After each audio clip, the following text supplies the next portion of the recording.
Hello students, welcome to हमारे शिक्षा ज्ञान। आपका स्वागत है क्लास 12 केमिस्ट्री के एक वीडियो लेक्चर में। आज इस वीडियो में हम आपके लिए लेकर आए हैं क्लास 12 केमिस्ट्री के चैप्टर नंबर 8 के सभी इंपॉर्टेंट क्वेश्चंस और टॉपिक्स को, जो कि बोर्ड एग्जाम 2025 के लिए बहुत ही ज़्यादा इंपॉर्टेंट साबित होने वाले हैं। आज के इस वीडियो में हम केवल शॉर्ट क्वेश्चंस को ही सॉल्व करेंगे और इससे नेक्स्ट वीडियो में हम जो लॉन्ग क्वेश्चन हैं और जो 4 मार्क्स वाले क्वेश्चन हैं उनको आपके लिए लेकर आएंगे। और आप इस वीडियो को यदि शुरू से लेकर अंत तक देखते हैं तो आपका जो शॉर्ट क्वेश्चन है 2 और 3 मार्क्स के जो क्वेश्चन हैं उनसे संबंधित कोई भी क्वेश्चन आपका बोर्ड एग्जाम में नहीं छूटने वाला है। तो चलिए बिना देर किए आज के इस वीडियो को स्टार्ट करते हैं। पहला हमारा क्वेश्चन है, टोलेन अभिकर्मक क्या है? टोलेन परीक्षण के एक उदाहरण का रासायनिक समीकरण लिखिए। ये क्वेश्चन 2020, 22, 24 रेगुलर जो है पूछा जा रहा है, तो वेरी इंपॉर्टेंट क्वेश्चन है। चलिए देखते हैं इसके सोल्यूशन को। तो क्या है यहाँ पर इसका सोल्यूशन? अमोनीकृत सिल्वर नाइट्रेट, अमोनीकृत सिल्वर नाइट्रेट, ये सिल्वर नाइट्रेट है, इसमें अमोनीकृत है, इसका अमोनीकरण किया गया है। तो अमोनीकृत सिल्वर नाइट्रेट विलयन को टोलेन अभिकर्मक कहा जाता है। एल्डिहाइड टोलेन अभिकर्मक से क्रिया करके रजत दर्पण बनाते हैं। जो एल्डिहाइड होते हैं वो टोलेन अभिकर्मक से क्रिया करके रजत दर्पण बनाते हैं। अतः इस क्रिया का प्रयोग एल्डिहाइड समूह की उपस्थिति, इस क्रिया का प्रयोग एल्डिहाइड की उपस्थिति की जांच हेतु किया जाता है।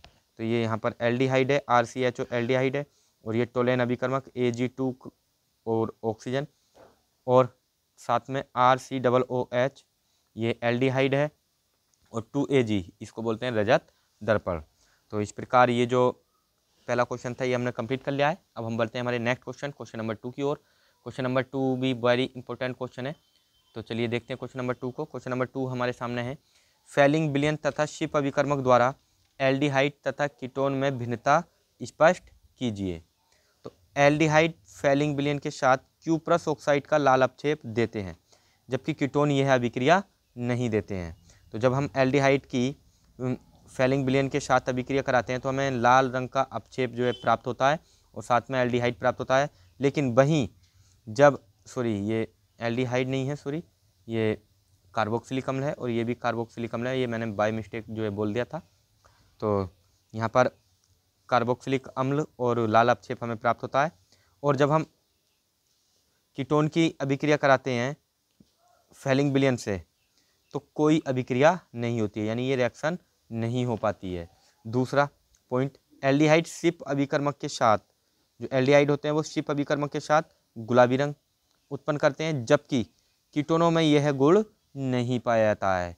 तो इस प्रकार जो फैलिंग विलयन और शिप अभिकर्मक थे इनके माध्यम से हमने कीटोनों में और एल्डिहाइडों में अंतर स्पष्ट कर दिया है। अब हम बढ़ते हैं हमारे नेक्स्ट क्वेश्चन की ओर। तो क्वेश्चन नंबर 3 है, यूरोटुप्रीन क्या है? इसके बनाने की रासायनिक समीकरण लिखिए। तो देखते हैं यूरोटुप्रीन क्या होता है। हेक्सा मैथिलीन टेट्राएमीन, हेक्सा मैथिलीन टेट्राएमीन को यूरोटुप्रोइन कहते हैं। यह फॉर्मल्डिहाइड पर अमोनिया की अभिक्रिया द्वारा प्राप्त होता है। कैसे? जब हम फॉर्मल्डिहाइड की अभिक्रिया अमोनिया से कराते हैं तो हमें यूरोटुप्रीन और जल जो है साथ में प्राप्त होता है। तो और जो यूरोटुप्रीन है इसका उपयोग मूत्र रोगों के उपचार में किया जाता है। तो क्वेश्चन नंबर 3 भी कंप्लीट कर लिया है। देखते हैं क्वेश्चन नंबर 4 को। क्वेश्चन नंबर 4 है, श्मिट अभिक्रिया पर संक्षिप्त टिप्पणी लिखिए। तो श्मिट अभिक्रिया क्या होती है? वह अभिक्रिया जिसमें कार्बोक्सिलिक अम्लों को हाइड्राजोइक अम्ल का सूत्र होता है N3H के साथ सांद्र H2SO4 की उपस्थिति में अभिकृत करने पर प्राथमिक एमीन प्राप्त होता है, श्मिट अभिक्रिया कहलाती है। तो यहाँ पर हमने क्या लिया? यहाँ पर कार्बोक्सिलिक अम्ल लिया, इसकी अभिक्रिया हाइड्रोजोइक अम्ल से कराई और किसकी उपस्थिति में? सांद्र H2SO4 की उपस्थिति में। तो हमें प्राप्त हुआ एनिलीन। क्या प्राप्त हुआ? एनिलीन, या फिर बोल सकते हैं इसको प्राथमिक एमीन है ये एनिलीन, और बेंजीन एमीन भी इसको हम बोल सकते हैं। और साथ में CO2 और प्लस N2 यहाँ पर जो है गैस प्राप्त हो रही है, यानी ये निष्कासित हो रही है। और जो ये अभिक्रिया है इसी को हम श्मिट अभिक्रिया कहते हैं। अब हम बढ़ते हैं हमारे नेक्स्ट क्वेश्चन की ओर। ये जो क्वेश्चन नंबर 4 था ये आपको अच्छी तरह समझ में आ चुका होगा। क्वेश्चन नंबर 5 है, बेंजोइन संघनन पर संक्षिप्त टिप्पणी लिखिए। तो बेंजोइन संघनन क्या होता है। इसकी ओर बढ़ने से पहले मैं आपको बता देना चाहता हूँ कि ये सभी क्वेश्चंस मैंने आपके प्रीवियस ईयर के बोर्ड एग्ज़ाम जो हुए हैं उन्हीं में से मैंने इन क्वेश्चंस को चुनकर उठाया है, जो कि वर्ष 2025 के लिए बहुत ही ज़्यादा इंपॉर्टेंट साबित होने वाले हैं। तो आप इन क्वेश्चंस को बिल्कुल भी स्किप ना करें, अच्छी तरह तैयार करें। चलिए क्वेश्चन नंबर 5 है, बेंजोइन संघनन पर संक्षिप्त टिप्पणी लिखिए। तो इसका आंसर होगा वह संघनन जिसमें एरोमेटिक एल्डिहाइड के 2 अणु एल्कोहलिक केशियन की उपस्थिति में परस्पर संघनित होकर बेंजोइन बनाते हैं, बेंजोइन संघनन कहलाता है। तो यहाँ पर ये एल्डिहाइड है, एरोमेटिक एल्डिहाइड है, और यहाँ पर भी ये एरोमेटिक एल्डिहाइड है, और एल्कोहलिक केशियन के साथ जब हम इसका संघनन कराते हैं तो हमें प्राप्त होता है C6H5 CH, सिंगल बॉन्ड से यहाँ पर OH जुड़ा हुआ है, सिंगल बॉन्ड से कार्बन है और कार्बन के कीटोन जुड़ा हुआ है ये, और सिंगल बॉन्ड से C6H5 यहाँ पर जुड़ा हुआ है, और ये सूत्र है हमारा बेंजोइन का। ये क्या है? बेंजोइन। ये बेंजोइन हमें प्राप्त होता है, इसी को हम बोलते हैं बेंजोइन संघनन। तो इस प्रकार ये जो क्वेश्चन नंबर 5 था ये भी हमने कंप्लीट कर लिया, और मुझे उम्मीद है कि ये आपको अच्छी तरह समझ में आ चुका होगा। तो चलिए बढ़ते हैं हम नेक्स्ट क्वेश्चन की ओर। तो चलिए क्वेश्चन नंबर 6 है, रोजेनमुंड अपचयन पर एक संक्षिप्त टिप्पणी लिखिए। रोजेनमुंड अपचयन क्या होता है, इस पर एक संक्षिप्त टिप्पणी लिखनी है। एथाइन पर H2SO4 एवं HgSO4 की उपस्थिति में जल की अभिक्रिया का केवल रासायनिक समीकरण लिखो। तो ये क्वेश्चन भी वेरी इंपॉर्टेंट क्वेश्चन है। चलिए देखते हैं इसके सॉल्यूशन को। पहले हम देखेंगे रोजेनमुंड अपचयन।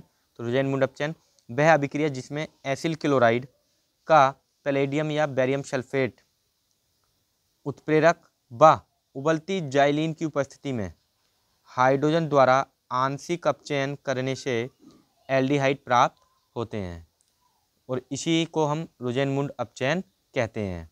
इसका उपयोग एल्डिहाइड के निर्माण में होता है। जो रोजेनमुंड अपचयन है ये, इसका उपयोग किस में होता है? एल्डिहाइड के निर्माण में होता है। तो यहाँ पर हमने एसिटिल क्लोराइड लिया और हाइड्रोजन से अभिक्रिया कराई, यानी अपचयन कराया इसका पैलेडियम या बेरियम सल्फेट के साथ और जाइलिन, उबलती हुई जाइलिन के साथ। तो यहाँ पर प्राप्त हुआ हमें CH3CHO, एसिटेल्डिहाइड और हाइड्रोक्लोरिक अम्ल प्राप्त होता है। अब जब हम एथाइन की जल से अभिक्रिया कराते हैं, क्योंकि हमें जल से अभिक्रिया का रासायनिक समीकरण लिखना था केवल, तो एथाइन की जल से अभिक्रिया जब हम कराते हैं 42% H2SO4 की उपस्थिति में और 1% HgSO4 की उपस्थिति में 333 केल्विन पर, तो हमें बाइनिल एल्कोहल यानी CH2 double bond CHOH vinyl alcohol, ये बाइनिल एल्कोहल प्राप्त होता है। फिर इसका जब हम चलाबियाकरण करते हैं तो हमें एसिटेल्डिहाइड प्राप्त होता है, ये भी कीटो रूप में। तो इस प्रकार जो हमारा क्वेश्चन नंबर 6 था ये भी हमने कंप्लीट कर लिया है। अब हम बढ़ते हैं हमारे नेक्स्ट क्वेश्चन नंबर 7 की ओर। क्वेश्चन नंबर 7 आपके सामने है, एल्डिहाइड के विरचन की मुख्य विधियाँ तथा उनके रासायनिक समीकरण लिखिए।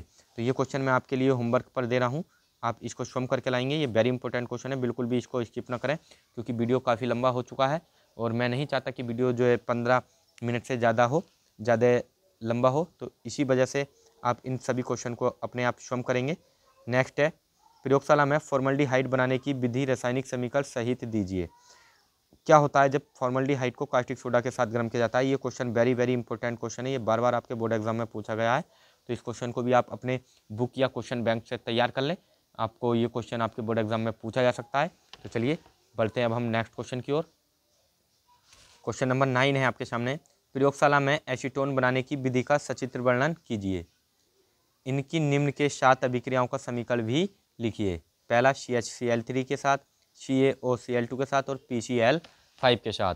तो इस प्रकार ये क्वेश्चन वेरी इंपॉर्टेंट क्वेश्चन है, आप इसको भी स्वयं तैयार करेंगे चित्र सहित, और ये बार बार आपके बोर्ड एग्जाम में पूछा जाता है। तो हो सकता है कि ये इस वर्ष आपके बोर्ड एग्जाम में पूछा जाए, तो आप इस क्वेश्चन को बिल्कुल भी स्किप ना करें।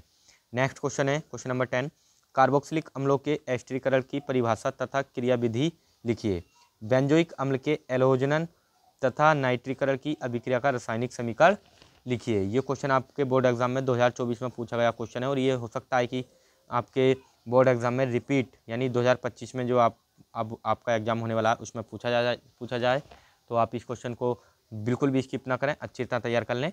और यदि ये वीडियो आपको अच्छा लगा हो तो प्लीज़ ज़्यादा से ज़्यादा इस वीडियो को लाइक, शेयर और सब्सक्राइब करें।